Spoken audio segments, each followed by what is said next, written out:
자, 아까 우리 장로님 기도하신 것처럼 이제 내일이면 우리가 광복절을 맞이하는데 참 우리나라 같은 민족이 없다라는 것들을 요즘은 더 보게 됩니다. 뭐 한류라고 그래서 K 문화가 온 세계에 넘치는 것들을 보면서 참 복받은 민족이다라는 생각을 합니다. 왜 이렇게 복을 받았을까라고 신학적으로 한번 돌이켜 보면 그런 것 같아요.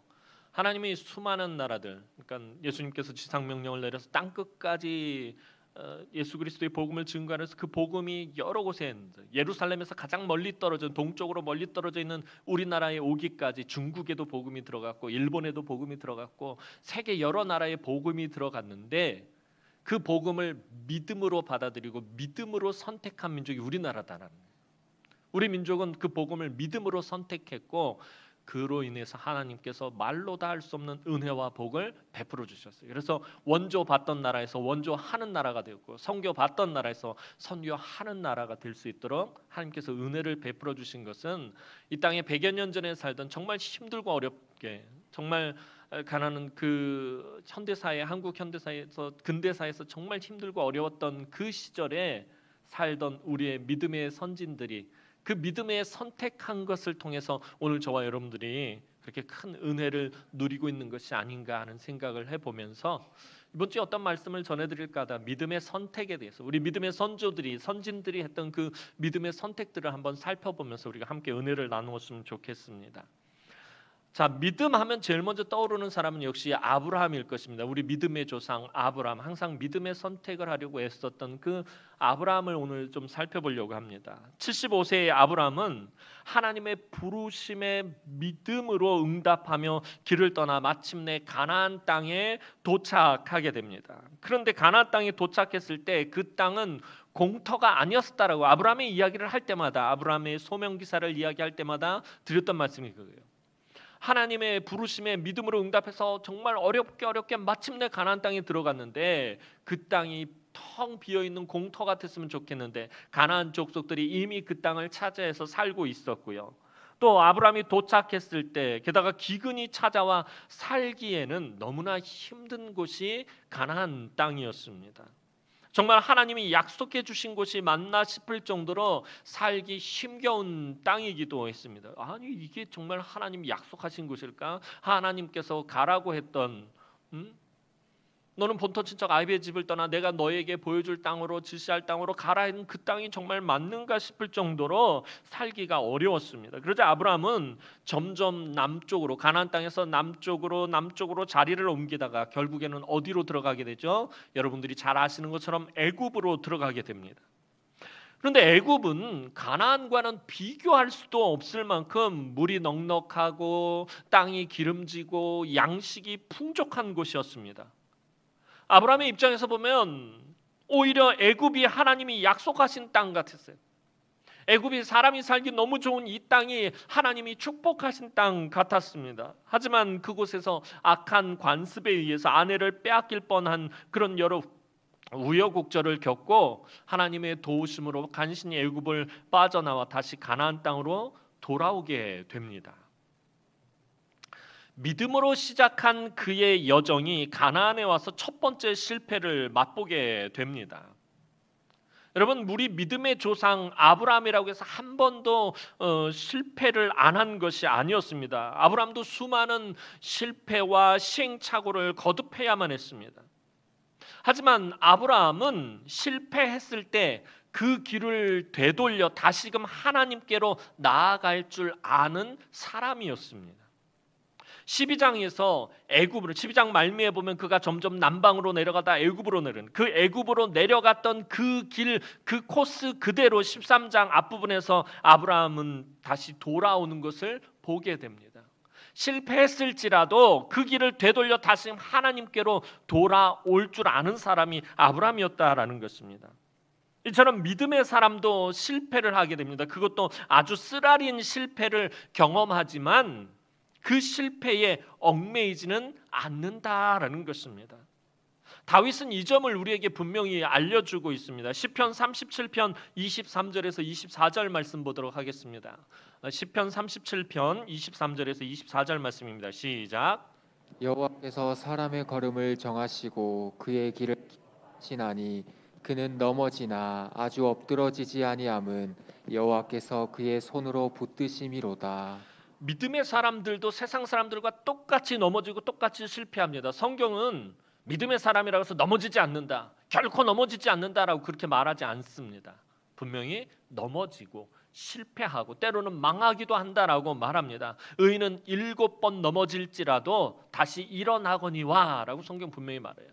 의인은 넘어지지 않을 것 같은데 의인도 실패하고 넘어집니다. 오늘 본문 말씀, 오늘 시편 37편에서 다윗도 말하잖아요. 그는 넘어진다고 말하고 있어요.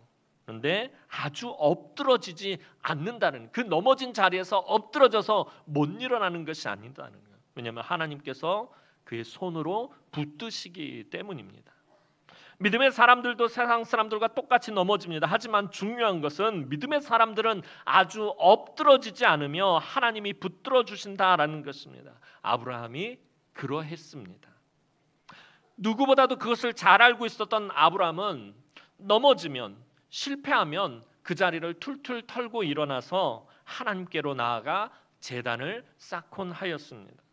그러면 하나님은 어김없이 아브라함을 찾아와서 아브라함을 위로하시고 격려하시고 약속의 말씀을 들려주시며 아브라함을 다시 회복시키셨습니다. 애굽에서 큰 실패를 경험하고 돌아온 아브라함은 이제 오늘 본문에서 또다시 새로운 시험을 만나게 됩니다. 하나님은 세상을 창조하시며 인간을 지으시고 생육하고 번성하라는 축복을 주셨습니다. 또한 아브라함을 부르실 때도 너는 복의 근원이 될 것이다 라고 약속하시고 또 네가 심히 창대하게 된다라고는 복을 약속하셨습니다. 애굽에서 돌아온 아브라함에게 이 복이 빠르게 이루어지기 시작합니다. 하나님의 복이 풍성하게 임하자 함께 살던 아브라함과 그의 사랑하는 조카 롯이 더 이상 함께할 수 없는 상황이 됩니다. 그들의 소유물이 많아지자, 하나님께서 복을 주셔서 그들의 소유물이 많아지자, 그들이 부자가 되자 아브라함과 롯의 묵자들이 그만 서로 다투게 되었던 것입니다. 사실 우리가 지금 여러분들의 삶에 처한 문제의 대부분은요, 물질과 관련된 것이 많습니다. 그래서 우리는 나에게 물질이 조금만 더 있다면 내가 근심하는 삶의 문제들이 많이 해결될 것이다 라는 그런 생각을 하게 됩니다. 물질이 없다 보니까 물질의 문제들에 부딪히게 되면 물질이 조금만 더 있었으면, 나에게 소득이 조금만 더 있었으면, 나에게 돈이 조금만 더 있었으면 이 삶의 문제들이 해결될 텐데 하는 그런 생각을 합니다. 그래서 오늘 아브라함과 롯이 만난 이런 시험은 이런 시험이라면 한번 겪어봤으면 좋겠다. 돈이 많아서 돈 때문에 서로 다투는 이런 시험은 한번 당해봤으면 좋겠다라고 내심 생각할 때도 있을 것입니다. 입가가 살짝 올라가는 거 보니까 다 그런 생각들을 해보신 모양이네요. 그런데 이것은 참 정말 어리석은 생각입니다. 물질의 풍요가 일으키는 그 위기를 우리가 잘 인식하지 못하기 때문에요. 물질이 더 있었으면 좋겠다라는 생각을 하게 되는 이유는 뭐냐면 물질의 풍요가 일으키는 그런 위기가 있는데 그 위기를 우리가 잘 인식하지 못하기 때문입니다. 그래서 우리는 단 하루라도 좋으니까 정말 돈에 깔려서 죽는 큰 부자가 되었으면 좋겠다라고 그렇게 생각을 합니다. 그런데요, 우리가 다시 한번 우리의 삶을 돌아보며 깊이 잘 생각해 보면 물질로 해결할 수 있는 문제는 생각보다 많지 않다라는 것을 알게 됩니다. 우리가 물질을 자꾸 찾게 되는 것은 지금의 내 삶에 만족하지 못하기 때문입니다. 물질이 없으면 삶이 불편한 것이지 행복하지 않은 것은 아닙니다. 그런데 우리는 그 물질이 없음으로 인한 불편함이 불행이라고 생각하면서 살아간다라는 것입니다. 물질이 없으면 그만큼 좀 더 불편한 것이지 행복하지 않은 것은 아닌데 그 불편함이 우리는 불행이다라고 여긴다라는 것입니다. 여러분 한번 생각해 보시기 바랍니다. 제가 자주 여러분들에게 묻는 거잖아요. 여러분이 로또 1등에 당첨이 되어서 한 100억쯤의 돈을 가지게 된다면 100억은 아무것도 아니냐면 아무 감흥이 없어요. 그렇지? 여러분들이 다 누구나 100억쯤은 가지고 있잖아요. 집에 여러분들 통장에 다 100억쯤 다 가지고 있잖아요. 아들 통장에도 100억, 내 통장에도 100억, 남편 통장에도 100억, 다 100억쯤 가지고 있으니까 지금 안 놀라는 거죠? 그럼 성경금 한 10억쯤 하고 여러분 한 100억쯤 돈을 가지게 된다면 여러분의 삶에 변화가 있을까요, 없을까요? 여러분들의 신앙생활에 분명히 변화가 일어납니다. 여러분, 여러분에게 지금 100억이 넘는 돈을 가지고 있다라면 여전히 여러분들 일용할 양식을 부르짖을 수 있겠어요? 여러분들 통장에 지금 돈이 어마어마하게 많다면 오늘 당장 여러분들 일용할 양식을 놓고 하나님 앞에 부르짖을 수 있겠느냐라는 거예요. 하나님의 이해할 수 없는 부르심에 여러분들이 순종하고 기꺼이 헌신할 수 있겠느냐라는 거예요. 여러분들 순전한 믿음을 지킬 수 있겠느냐라는 것입니다. 저는 그런 엄청난 축복이 주어진다면 정말 잘 살아보겠노라고 마음속으로 다짐하고 또 다짐하겠지만 솔직히 낮은 자리에서 그렇게 겸손히 섬기며 헌신하고 순종하며 살아갈 자신이 없어요. 저에게 지금 당장 100억이 주어진다면 뭐 그런 생각 해보겠죠. 아 그래 그러면은 한 선교하는데 한 10억 또 구제하는데 한 10억 또 교회 뭐 교육하는데 한 10억쯤 이렇게 딱 쓰고 좀 이렇게 멋지게 돈 좀 쓰고 이렇게 좀 살겠노라라고 다짐을 해보겠지요. 근데 정말 그렇게 살 수 있을까? 정말 새벽마다 내가 성도들을 놓고 하나님 앞에 그렇게 간절함으로 부르짖어 기도할 수 있겠는가? 어떤 문제가 생기면은 나 돈 100억 있는데까지 그러면 그만두고 말지. 나 목회 안 하고 말지. 이런 말이 아마 대번에 나오지 않을까? 여러분들도 마찬가지지 않겠습니까? 겸손히 낮은 자리에서 섬기고 헌신하고 순종하던 그것을 그대로 유지할 수 있겠느냐라는 것입니다. 그런데 오늘 아브라함은 정말 저의 생각과는 전혀 다른 삶의 모습을 보여주고 있더라는 것입니다. 여러분 경제학자 중에 이스털린이라는 아주 유명한 경제학자가 있는데 이 사람이 무슨 얘기를 했냐면 물질이 많아질수록 소득이 많아질수록 사람의 행복도가 함께 오르다가 소득이 어느 수준 이상을 지나면 행복도는 더 이상 오르지 않는다라는 것입니다. 내가 돈을 많이 벌면은 돈을 많이 버는 것으로 인해서 막 행복하다가 그 소득의 어느 수준이 지나가면은 행복도는 더 이상 오르지 않고 오히려 떨어진다라는 것입니다. 결국 행복감은 물질의 많음에서 오는 것이 아니라는 것입니다. 어떤 리서치 조사한 것을 보니까 청년들을 대상으로 이런 질문을 했습니다. 연봉 1억을 주는 기업과 연봉 5천만 원을 주는 기업이 여러분도 한번 마음속으로 선택을 해보세요. 어느 기업을 선택하겠는가? 연봉 1억을 주는 기업과 5천만 원을 주는 기업. 당근 1억이죠. 100%다 1억을 선택을 했습니다. 조건을 살짝 바꾸어서 다시 질문을 해봤습니다. 연봉 1억을 주는데 거기에서 내 동기들은 2억을 받아요. 이쪽은 연봉 5천을 주는데 내 동기들이 2천만 원을 받아요. 자, 청년들에게 다시 묻습니다. 어느 기업을 선택하겠느냐? 여러분도 어느 기업을 선택하겠습니까?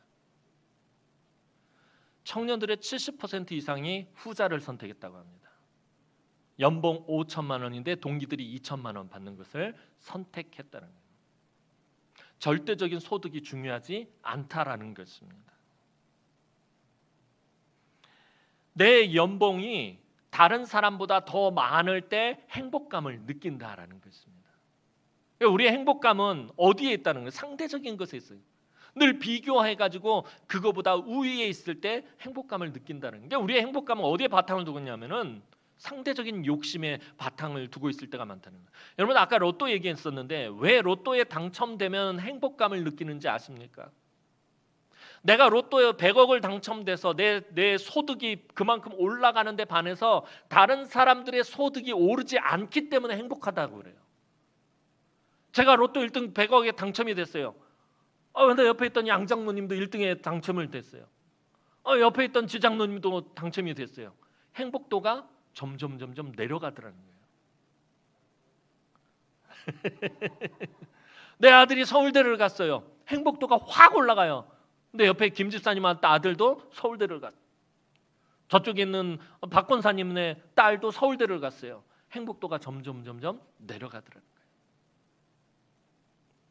그러니까 앞에 말씀드렸던 그 청년들 그 앙키트 조사한 것이 뭐냐면, 내가 얼마나 더 버느냐가 중요한 것이 아니라 내가 남보다 얼마나 더 많이 버느냐가 중요하다는 거예요. 이게 행복등도라는 거예요. 세상 사람들이 말하는. 대부분의 물질의 시험은요, 인간의 성품과 관련되어 나타납니다. 유산 분배 문제는 형제들을 원수로 만들어버리는 것을 우리는 흔히 보아왔습니다. 내가 형제들보다 더 많이 가져야 되겠다는, 더 많은 행복감을 누려야 되겠다는, 그것으로 인해 원수가 되어버린다는 거예요. 물질의 시험은 성품이나 관계성의 문제로 나타납니다. 아브라함도 이제 비슷한 문제에 직면하게 됩니다. 가진 것이 많아서 롯의 목자와 아브라함의 목자가 다투게 되었습니다. 이 문제를 어떻게 해결해야 합니까? 사실 이 문제는 의외로 간단합니다. 가진 것을 나누고 서로 분리하면 그만입니다. 하지만 여기서 문제가 생긴다라는 거예요. 가진 것을 나누는 분배의 문제에 있어서 문제가 생긴다라는 거예요. 누구나 더 좋은 것을, 더 많은 것을 차지하기 원하기 때문입니다. 분배할 때 문제가 생기는 게 뭐예요? 나는 저 사람보다 더 좋은 것을 가지고 싶고, 난 저 사람보다 더 많은 것을 가지고 싶다라는 것입니다. 자, 그런데 오늘 본문에 등장하는 아브라함은 더 좋은 것을 차지하고 더 많은 것을 차지하는데 전혀 관심이 없어 보인다라는 거예요. 누구나 가장 많은 관심을 가지고 있는, 다른 사람보다 더 많은 것을 차지하고, 다른 사람보다 더 많이 소유하고, 다른 사람보다 더 많이 벌고, 다른 사람보다 더 좋은 것을 차지하는데 아브라함은 전혀 관심이 없어 보인다라는 것입니다. 오늘 본문 앞에서 보면 아브라함은 이해가 안 될 만큼 롯에게 관대한 모습을 보여주고 있어요. 너무나도 중요한 선택권을 롯에게 먼저 주고 있기 때문입니다. 더 좋은 것을 차지하고 더 많은 것을 차지하기 위해서는 선택권을 점유해야 됩니다. 내가 먼저 선점해야 합니다. 그런데 아브라함은 그게 관심이 없어요. 롯에게 그 선택권을 먼저 주어 보는 것다는. 아브라함은 어떻게 이렇게 할 수가 있었습니까? 아브라함이 이렇게 할 수 있었던 것은 하나님을 향한 그의 믿음이 더 좋은 땅을 차지하고 더 많은 것을 가지는 것이 아니기 때문이었다라는 것입니다. 오늘 저와 여러분들의 믿음은 어디에 있습니까? 더 많은 것을 차지하고 더 좋은 것을 차지하고 더 기름진 것을 차지하는 것, 그런 복을 누리는 것이 믿음이라고 생각하십니까? 근데 아브라함은 전혀 그렇지가 않았다라는 것입니다. 이런 중에 롯이 먼저 선택권을 행사합니다. 오늘 본문 10절 말씀 보도록 하겠습니다. 오늘 본문 10절 말씀입니다. 시작.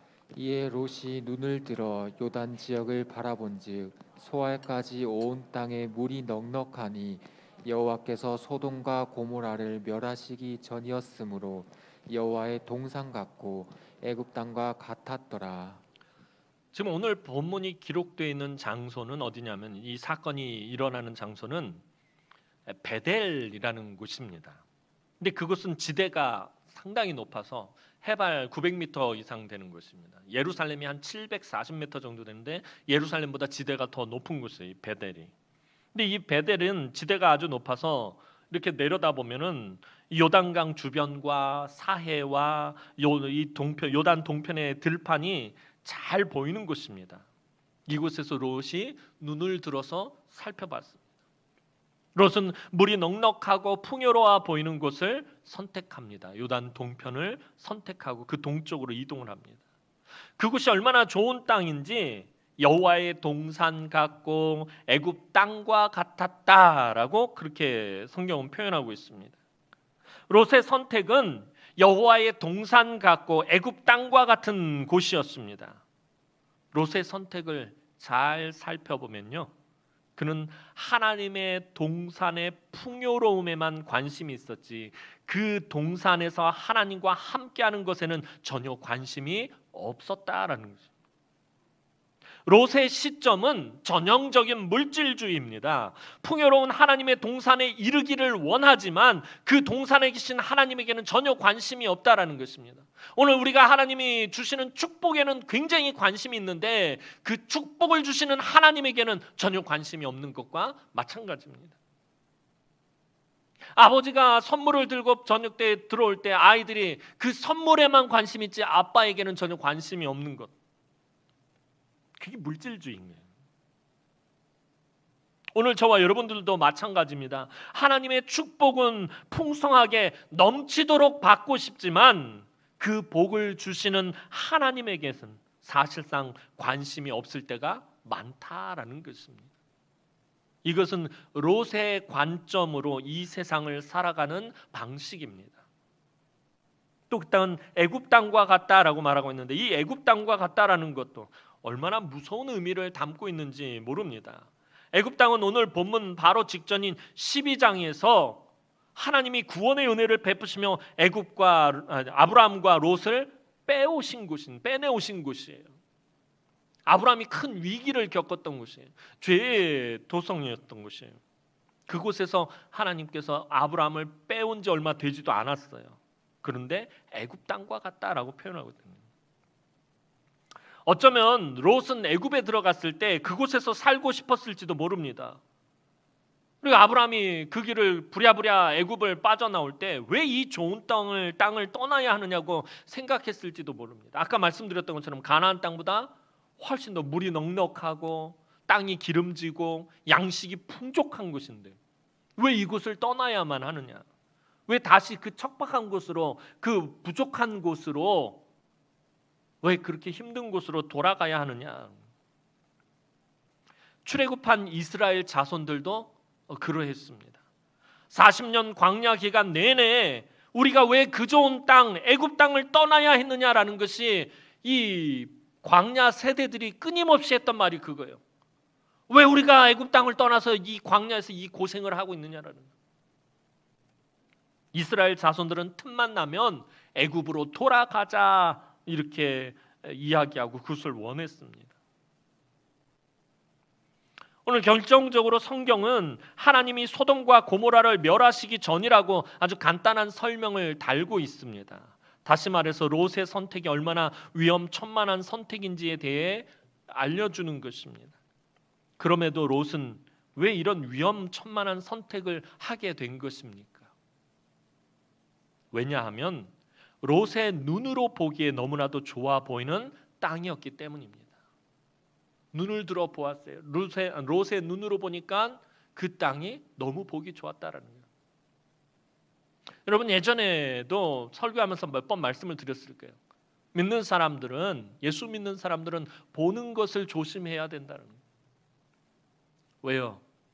우리의 조상 아담과 하와가 처음에 범한 그 죄의 기인이 어디 있어요? 보는 것에서 있단 말이에요. 선악을 알게 하는 나무의 열매를 보았을 때 어땠어요? 보기에 보암직도 하고 먹음직도 하고 그것을 먹으면 정말 하나님처럼 지혜롭게 될 것 같이 보였기 때문에 먹은 것이란 말이에요.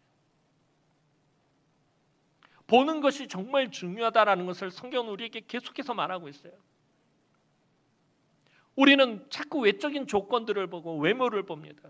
사람은 외모를 보거니와 나 여호와는 사람의 중심을 보느니라. 룻의 눈으로 보기에는 너무나도 좋아 보이는 땅이었다라는 거예요. 자신이 선택한 땅이 하나님이 아브라함에게 약속하신 땅과는 다르다라는 것을 분명히 알면서도 그것이 중요하지 않았습니다. 롯은 하나님의 약속에 대한 무엇이 없었기 때문에, 믿음이 없었기 때문에,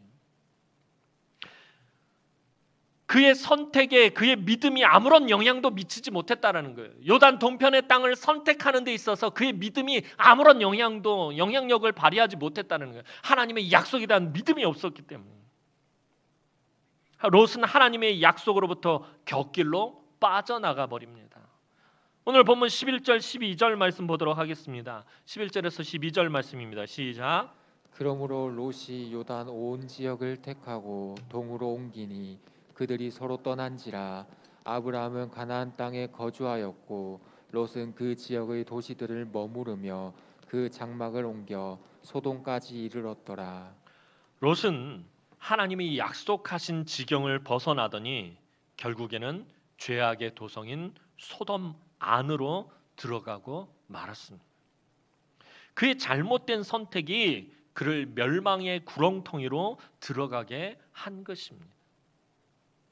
외적인 조건을 따라 이렇게 선택한 롯과는 달리 이제 아브라함은 하나님을 향한 믿음을 선택합니다. 하나님이 약속하신 것을 믿음으로 붙잡습니다. 그런데 믿음으로 지금 믿음을 선택하고 그 믿음으로 행한 아브라함에게 한 가지 문제가 있죠. 마음이 너무나도 허전한 낙심이 되는 것입니다. 지금까지 자식이 없던 아브라함에게 있어서 이 사랑하는 조카 롯은 아들과 같은 존재였습니다. 아마도 이 롯이 아브라함에게 모든 재산을 다 달라고 정말 말도 안 되는 요구를 했어도 아브라함은 아마 들어주었을 것입니다.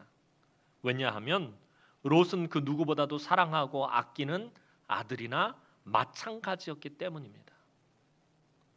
그렇게 아끼던 롯이 좋은 땅을 선택하고는 떠나가 버렸습니다.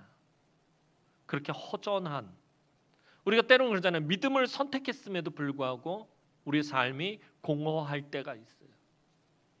믿음을 붙잡았음에도 불구하고 낙심이 될 때가 있어요. 믿음을 선택했음에도 불구하고 삶의 문제가 그대로일 때가 있어요. 그런 아브라함을 하나님은 찾아오십니다. 그런 우리에게 하나님은 분명히 찾아오신다. 그것을 오늘 본문은 우리에게 말해주고 있습니다. 그런 아브라함을 하나님 찾아오셔서 따뜻한 음성을 들려주십니다. 14절 말씀 보도록 하겠습니다. 오늘 본문 14절 말씀입니다. 시작. 롯이 아브라함을 떠난 후에 여호와께서 아브라함에게 이르시되 너는 눈을 들어 너 있는 곳에서 북쪽과 남쪽 그리고 동쪽과 서쪽을 바라보라. 자, 뭔가 허전하고 공허한 아브라함에게 하나님이 찾아오셔서 말씀하십니다. 너는 눈을 들어 너 있는 곳에서 북쪽과 남쪽 그리고 동쪽과 서쪽을 바라보라.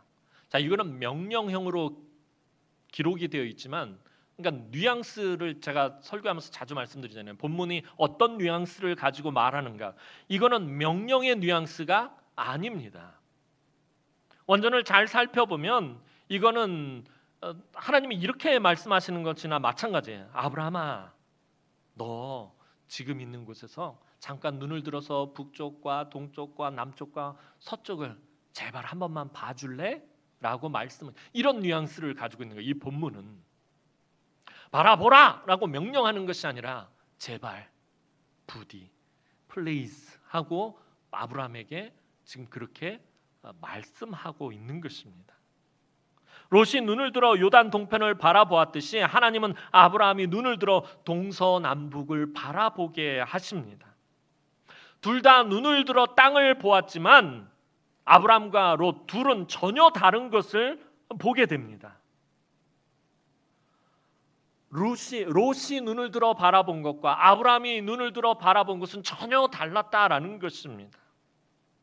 하나님이 아브라함에게 눈을 들어 바라보게 한 것, 이렇게 동서남북을 바라보고 또 그 땅을 직접 발로 밟고 다니게 하신 것은요, 이 당시에 이 고대 사회에서는 땅의 소유권을 넘길 때 하는 관습이었습니다.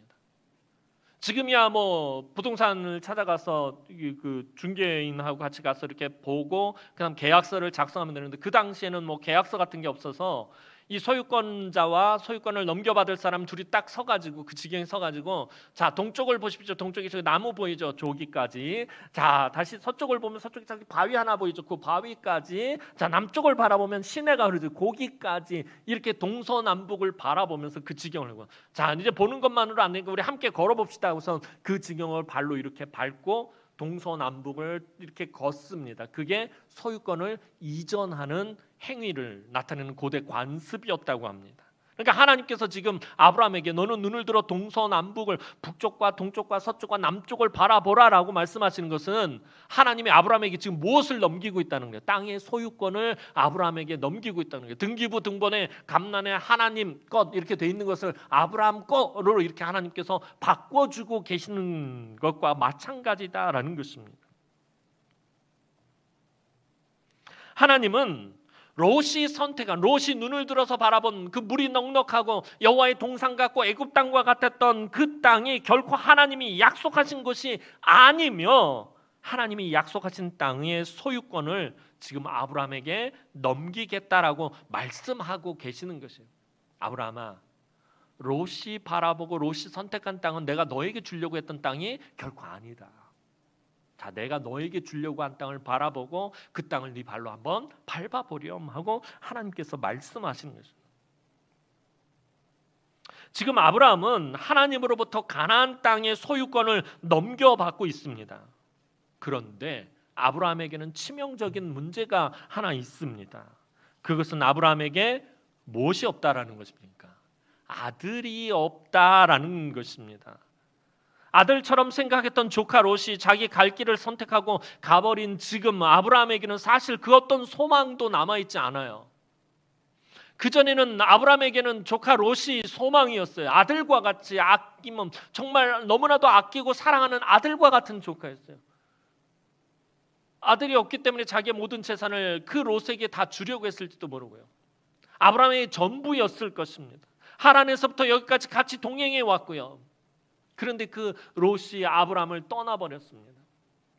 다시 말하면 아브라함에게는 사실 지금 그 삶에 어떤 소망도 남아있지 않는 상태다라는 것입니다. 아무리 땅을 약속받으면 무엇합니까?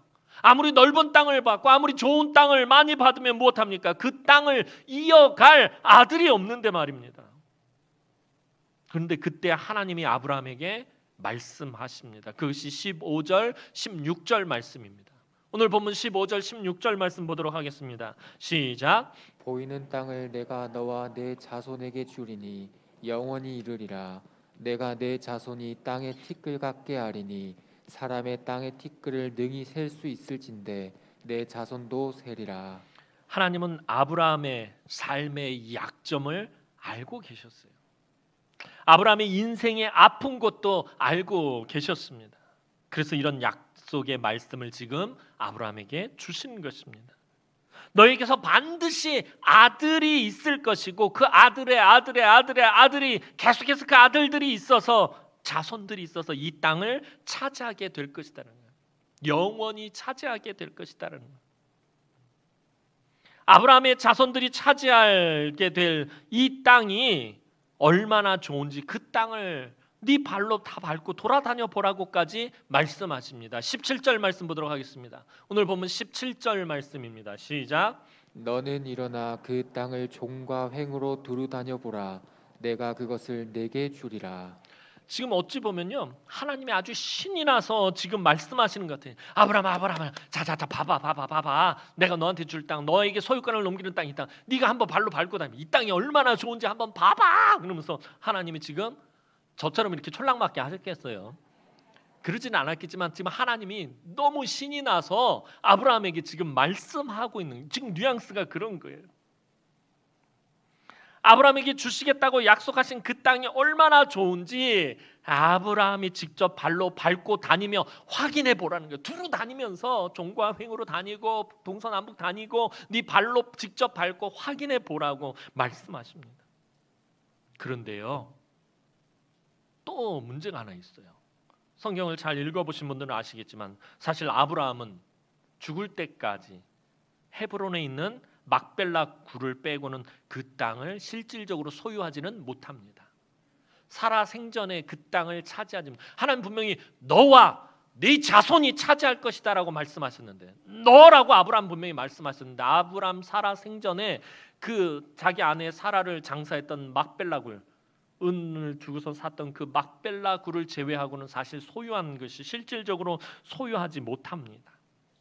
하나님이 그토록 약속하셨는데 그 땅을 차지하지 못하고 죽습니다. 그렇다면 이게 뭘 의미하는 것일까요? 아브라함이 바라봐야 하는 땅은 가나안 땅 너머에 있는 것을 믿음으로 볼 수 있어야 한다라는 것을 의미합니다.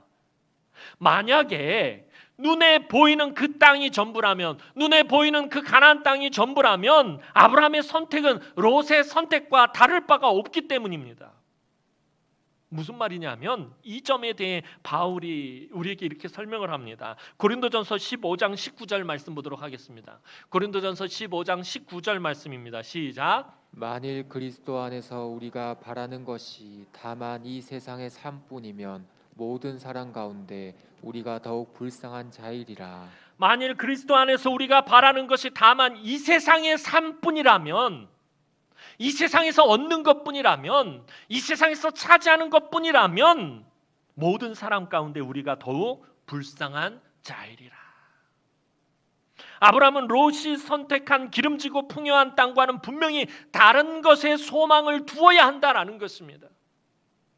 눈에 보이는 것 그 너머에 있는 것을 볼 수 있어야 한다라는 것입니다. 그것은 영원한 하나님 나라에 대한 소망입니다. 하나님이 보여주신 그 땅에 아브라함의 자손들이 하나님의 성전을 세우며 하나님을 예배하고 찬양하고 경배하며 또 온 천하 만민이 복을 받게 할 아브라함의 약속의 씨가 그 땅에 오게 될 것을 믿음으로 볼 수 있어야 한다라는 것을 의미하는 것입니다. 사실 아브라함이 선택한 땅은요, 인간적으로 볼 때는 그리 좋은 땅은 아닙니다. 롯이 선택한 땅과 비교해도 훨씬 떨어지는 땅입니다. 그럼에도 왜 그 땅이 하나님이 약속하신 땅이고 왜 하나님 그토록 신이 나서 아브라함에게 주시겠다고 말씀하시며 그 땅이 왜 축복의 땅이 되는 것입니까? 다른 이유는 다 제쳐놓고라도 그 땅은 바로 온 인류의 구원자이신 예수 그리스도께서 오시는 땅이기 때문입니다. 우리에게 영원한 생명을 주시는 예수 그리스도께서 오시는 땅이기 때문이다라는 것입니다. 그 하나만으로도 그 땅의 가치는 충분합니다.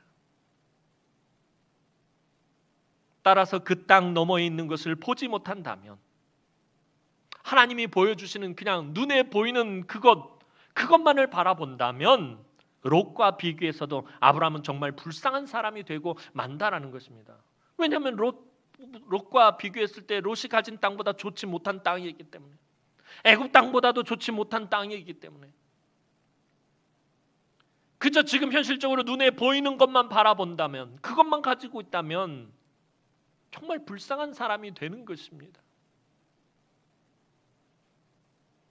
그런데 아브라함은 그 너머의 것을 보게 됩니다. 그렇다면 이것이 아브라함에게 무엇으로 가능하게 된 것입니까? 그것이 바로 믿음입니다. 더 좋은 땅, 더 많은 것을 가지는 것을 인생의 목적으로 선택하지 않고 하나님을 향한 믿음을 선택한 아브라함을 하나님은 찾아오셔서 그를 끌어안으시고 위로하시고 격려해 주셨습니다. 오직 믿음으로 자기의 모든 인생을 하나님의 약속에 내맡긴 그 믿음의 선택을 보시고 하나님의 약속을 다시 한번 분명히 해주셨다라는 것입니다. 세상적으로 볼 때는 너무나 후진 땅인데, 별 가치가 없어 보이는 땅인데, 아브라함이 자기의 모든 인생을 거기에 믿음으로 내맡겼을 때 그 믿음의 선택을 보시고 하나님은 다시 한번 아브라함에게 당신의 약속을 재확인시켜 주십니다. 분명히 해주십니다. 사랑하는 성도 여러분, 이러한 그림은요, 오늘 본문의 이 그림은요, 예수님이 시험 당하신 사건에서 더 명확하게 드러납니다. 사탄은 예수님에게 천하만국과 그 영광을 보여주며, 사탄은 예수님을 높은 곳으로 데리고 가서 눈을 들어 보게 합니다. 천하만국과 그 영광을 보여주며 자기에게 엎드려 경배하면 이 모든 것을 다 주겠다라고 제안을 합니다. 이 말은요, 이 땅에서 가질 수 있는 모든 것이 시험 테이블 위에 지금 올라온 것입니다. 천하만국과 영광은 이 세상에서 우리가 누릴 수 있는 것, 가질 수 있는 모든 것이 지금 이 시험 테이블 위에 올라왔어요. 그런데 주님은 그런 것에는 눈길 한번 주시잖아요. 천하만국과 영광, 더 좋은 것과 더 많은 것을 차지하는 것, 이런 것에는 우리 주님 눈길 한번 주시지 않고 하나님의 말씀으로 사탄을 물리치십니다. 끄지라 이 사탄아, 물리쳐버리셔요. 왜냐하면 주님이 이 세상에 오신 것은 더 좋은 땅을 차지하고 더 많은 것을 소유하고 천하만국과 그 영광을 차지하기 위한 것이 아니기 때문입니다. 우리와 같은 죄인들을 너무나도 사랑하신 예수님은 우리 없는 온 세상 만국과 영광을 상상조차 하지 못하시는 거예요. 저와 여러분들이 빠진 온 세상 만국과 영광은 그것을 차지하는 것은 아무 소용이 없다라는 거예요. 그것을 차지하는 것보다 죄인들을 구원하기 위해 고난의 길, 십자가의 길을 우리 주님은 선택하셨어요. 롯은 눈을 들어 더 좋은 땅, 더 많은 것을 선택했습니다. 그의 선택으로 그는 더 풍요해졌고 소돔에서도 높은 자리에 앉을 수 있게 되었습니다. 세상적으로 성공했습니다. 세상 사람들에게 인정받는 자리에까지 나아갔습니다. 하지만 그로 인해 약속의 땅에 등을 돌리게 되었습니다. 그것은 하나님의 축복에도 등을 돌렸다라는 의미입니다. 하지만 아브라함은 눈을 들어 하나님이 보여주시는 땅을 선택합니다. 믿음으로 하나님이 주신 선물의 상자 그 포장을 뜯었습니다. 사실 하나님의 약속은요, 처음에는 명확한 것이 없어요. 아브라함을 처음 부르실 때도 그랬어요. 너는 본토 친척 아비의 집을 떠나 내가 너에게 보여줄 땅으로 가라. 보여주시지도 않았어요. 명확하지도 않아요. 그냥 무조건 가라고 하셔요. 얼마나 불분명합니까? 오늘날 저와 여러분에게도 마찬가지예요. 하나님의 약속은요, 처음에는 명확한 게 없어요. 다 불확실해 보이고 불완전해 보이고 부족해 보입니다. 하지만 믿음으로 선택할 때마다 그 명확하지 않은 것들이 조금씩 선명해지기 시작합니다. 내가 믿음으로 붙잡을 때마다 그것을 가리고 있던 베일들이 하나씩 벗겨지게 된다는 것입니다. 여러분, 선물 상자는 뜯어보기 전에는 그 안에 무엇이 들어있는지 알 수가 없습니다. 아버지가 뭔가를 포장해서 선물을 상자를 가져왔는데 도무지 그 안에 뭐가 들어있는지 알 수가 없는 거예요. 아이가 궁금해 죽습니다. 그 선물을 하나하나 포장을 뜯어야지 그 안에 무엇이 들어있는지 알 수 있다는 것입니다. 믿음은 바로 그 선물 상자의 포장지를 뜯고 뚜껑을 열며 하나님을 기대하는 것과 같은 것입니다. 맹목적인 것이 아니라 하나님을 기대하며 그 불확실한 것들, 그 불명확한 것들을 하나하나 벗겨나가는 것, 믿음으로 선택하면서 그 선물 상자의 뚜껑을 여는 것입니다. 아브라함도 그 땅의 선물 상자의 뚜껑을 믿음으로 열 때, 가나안 땅의 그 뚜껑을 믿음으로 열 때 그 안에 무엇이 들었는지 몰랐습니다. 단지 지금 모든 것을 약속하시는 그 하나님이 자기와 영원히 함께하며 그 약속을 반드시 지키시라는 믿음만으로 충분했다라는 것입니다. 그래서 아브라함이 우리 믿음의 조상인 것입니다. 그 믿음만으로 충분했다라는 것입니다. 그리고 그것은 오늘 저와 여러분에게도 마찬가지입니다. 이 땅에서 더 많은 것, 이 땅에서 더 좋은 것을 차지하는 것이 저와 여러분의 삶의 목적이 아닙니다. 그것이 목적이 되는 순간 이 땅에서 더 많이 돈을 벌고 더 많이 풍요로운 것을 선택하고 더 좋은 것을 차지하는 것이 여러분의 삶의 목적이 되는 순간 우리는 세상 사람들보다 더 불쌍한 사람이 되는 것입니다. 사랑하는 성도 여러분, 오늘도 하나님께 예배하며 이 세상이 보지 못하는 것, 이 세상 너머에 있는 것, 지난주에 말씀드린 것처럼 우리 주 예수 그리스도 안에 있는 것들을, 그것을 믿음으로 보시고 믿음으로 선택하시기 바랍니다. 그 믿음이 아브라함이 누렸던 은혜와 복을 오늘 여러분도 누리게 할 것입니다. 이 땅을 살아가면서 아브라함처럼 믿음의 선택을 하며 늘 하나님의 은혜와 축복 안에 살아가는 우리 남흥의 모든 성도들이 되기를 주님의 이름으로 축원합니다. 기도드리겠습니다. 사랑과 은혜가 많으신 아버지 하나님, 은혜와 사랑을 진심으로 감사를 드립니다. 하나님께서 분명한 목적이 있어서 오늘 우리들을 하나님의 자녀로 부르셨을진데 하나님, 우리가 그 목적을 잊어버리고 이 세상에서 그저 더 많은 것, 더 좋은 것을 차지하는 것이 우리 삶의 목적이요, 그것이 축복인 줄 알고 살아갈 때가 얼마나 많은지요. 하나님, 우리가 이 세상이 보지 못하는 것, 이 세상 너머에 있는 것, 우리 주 예수 안에 있는 것을 믿음으로 선택할 수 있도록 은혜를 베풀어 주옵소서. 그래서 하나님이 나를 부르신 목적대로, 하나님께서 우리를 부르신 그 뜻대로 살아가는 그런 삶을 살아갈 수 있도록 오늘 날마다 우리가 믿음의 선택을 하며 살아갈 수 있도록 하나님 은혜를 베풀어 주옵소서. 감사드렸고 예수님의 이름으로 기도하옵나이다.